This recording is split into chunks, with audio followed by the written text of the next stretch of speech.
Oke, bismillahirrahmanirrahim. Assalamualaikum warahmatullahi wabarakatuh. Di sini saya akan mempresentasikan hasil UAS saya, yaitu UAS di mata kuliah Machine Learning. Dan sebelumnya izinkan saya memperkenalkan diri. Nama saya Naufal Nur Fauzi dengan NIM 3411 Oke, di sini saya akan langsung membahas kepada soal nomor 1. Oke, jelaskan perbedaan mendasar kecerdasan buatan yang dikembangkan dengan machine learning dibanding dengan pendekatan lain atau traditional programming. Sebelumnya di sini saya akan membahas mengenai definisi dari machine learning, itu adalah mesin yang dikembangkan untuk bisa belajar dengan sendirinya tanpa arahan dari penggunanya. Pembelajaran mesin dikembangkan berdasarkan disiplin ilmu lainnya seperti statistika, matematika, dan data mining, sehingga mesin dapat belajar dengan menganalisa data tanpa perlu diprogram ulang atau diperintah. Di sini terdapat sebuah ilustrasi yang menunjukkan perbedaan dari traditional programming dan juga machine learning. Bisa dilihat bahwa traditional programming yaitu terdapat rules dan juga data, lalu memiliki output yang berupa answer. Jadi di dalam traditional programming ini inputnya itu berupa rules dan juga data yang menghasilkan output berupa answer atau jawaban.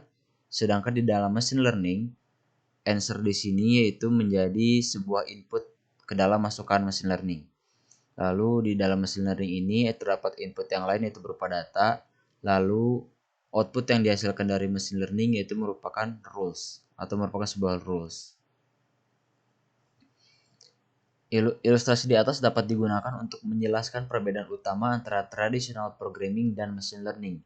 Dalam traditional programming, komputer menghasilkan jawaban berdasarkan data dan rules yang sebelumnya ia terima dari manusia.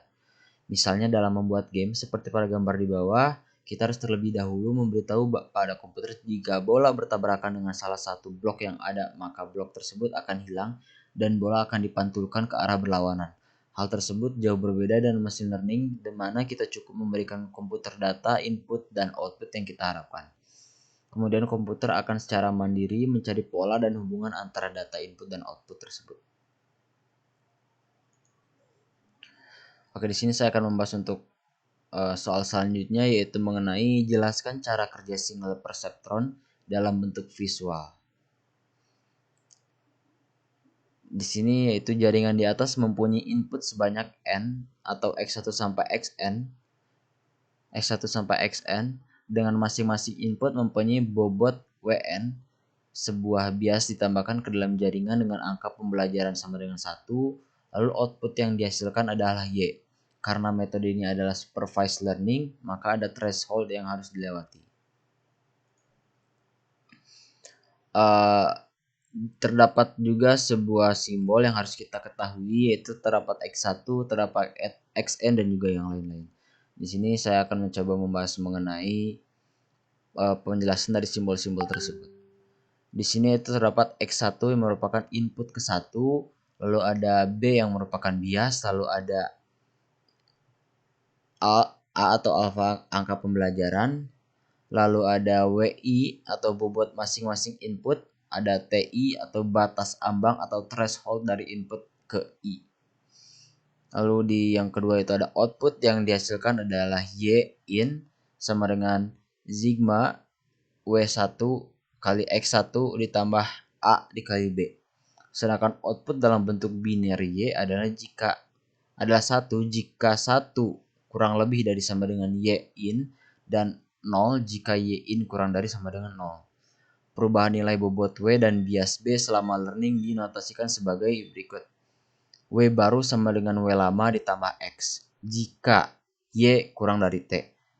Akan tetapi jika Y lebih dari T, maka W baru sama dengan W lama dikurangi X.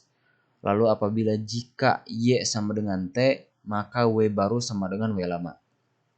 Lalu setelah itu di sini kita mencoba untuk memasukkan ke dalam logika OR, yang dimana nilai X1 dan juga X2 dimasukkan ke dalam nilai OR 0 OR 0 sama dengan 0, lalu alfanya A dan seterusnya. Lalu di sini dilakukan sebuah iterasi yang dimana ini terdapat 4 iterasi yang menunjukkan bahwa terdapat nilai-nilai bobot yang sudah tidak berubah dan juga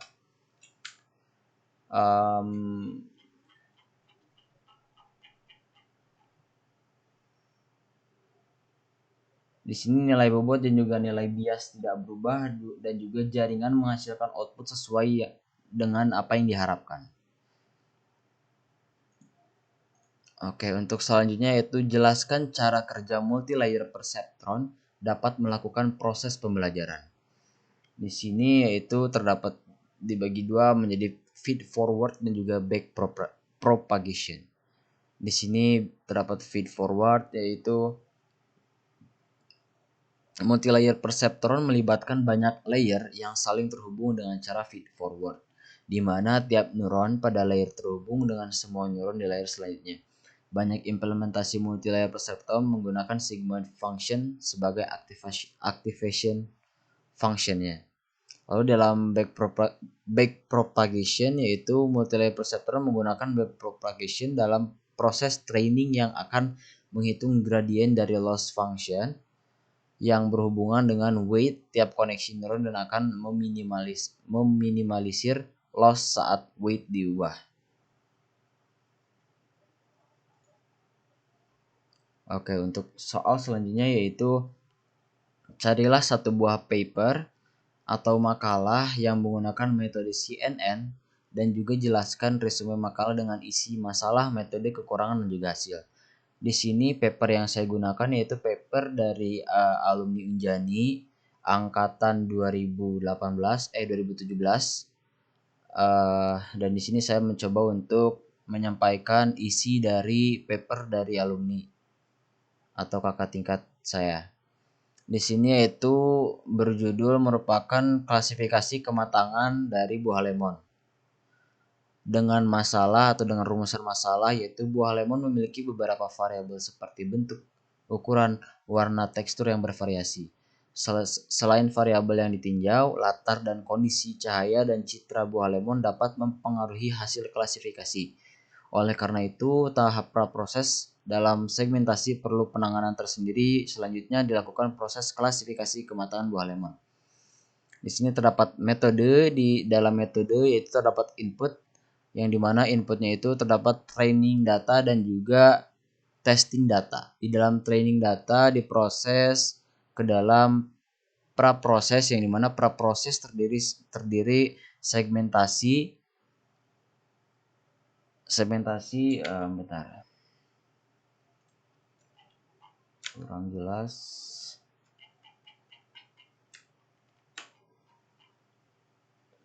Terdapat segmentasi, cropping, dan juga resizing. Di sini dilakukan proses resizing atau proses pengukuran ulang yang sebelumnya diukur di dalam input sebelumnya itu 1056 kali 1056 pixel, lalu dilakukan resizing dengan ukuran 224 kali 224 pixel.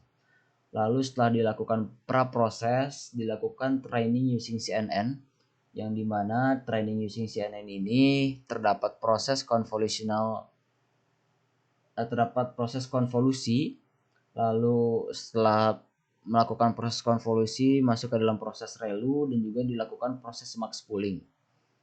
Setelah masuk max pooling, lalu masuk ke dalam weight atau bobot. Lalu setelah masuk ke weight bobot, lalu testing data juga melakukan proses atau praproses yang sama seperti yang dilakukan oleh training data. Setelah itu dan juga dilakukan testing using CNN dan juga memiliki proses yang sama seperti yang dilakukan oleh training data sebelumnya. Lalu setelah hasil dari yang dimiliki oleh testing data dan juga training data masuk ke dalam wadah yang sama, yaitu merupakan klasifikasi. Di dalam klasifikasi ini nantinya akan memunculkan 3 output, yaitu ada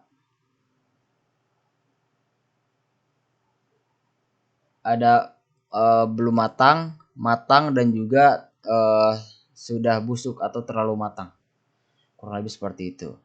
Oke, untuk hasil di sini menunjukkan bahwa penelitian ini memiliki presisi ataupun juga hasil akurasi seperti di layar. Terdapat mentah presisi itu 92%, recall 94%, dan measure terdapat 93%. Lalu ada matang 93%, 91%, 92%, dan seterusnya. Lalu di dalam kekurangan penelitian ini yaitu kekurangannya itu dari teknik pengambilan citra yang cukup sulit dikarenakan citra yang digunakan harus benar-benar lemon utuh dan tidak ada background yang mengganggu kejelasan dari citra yang lemon yang digunakan. Memang hal tersebut sangat berpengaruh dalam hasil akurasi, akan tetapi hasil tersebut akan menyulitkan juga pengguna dalam menggunakan hasil penelitiannya yang berupa software. Karena bisa kita ketahui bahwa hasil dari software ini kan akan digunakan oleh beberapa orang, bisa saja targetnya ibu-ibu yang di pasaran ataupun objek-objek yang lain. Untuk selanjutnya itu jika Anda diminta membangun mesin kecerdasan buatan dan mesin learning, teknologi apa yang akan dikembangkan atau dibuat? Jelaskan. Oke, di sini adalah masalah yang ditangani yang saya buat yaitu mendeteksi dan juga klasifikasi jalanan rusak.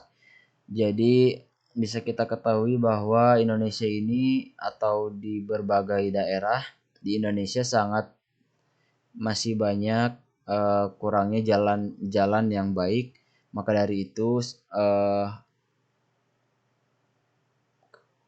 alat ini atau penelitian ini bertujuan untuk mempermudah pendeteksian jalanan rusak dan juga pengklasifikasian sehingga nantinya terdapat bagaimana cara mengatasi dari tiap jalan-jalan yang rusak berdasarkan klasifikasi yang sudah diklasifikasikan oleh penelitian ini. Lalu solusi yang diajukan yaitu nantinya aplikasi akan memproses hasil citra yang berupa jalan raya dan nanti hasilnya akan berupa hasil identifikasi jalan rusak dan mengklasifikasikan kerusakan jalan tersebut dari citra yang sebelumnya sudah diambil. Lalu teknik atau metode machine learning apa yang akan digunakan yaitu convolutional neural network. Sekian dari apa yang bisa saya presentasikan dari hasil UAS saya. Kekurangannya mohon dimaafkan. Wabillahi taufiq wal hidayah. Wassalamualaikum warahmatullahi wabarakatuh.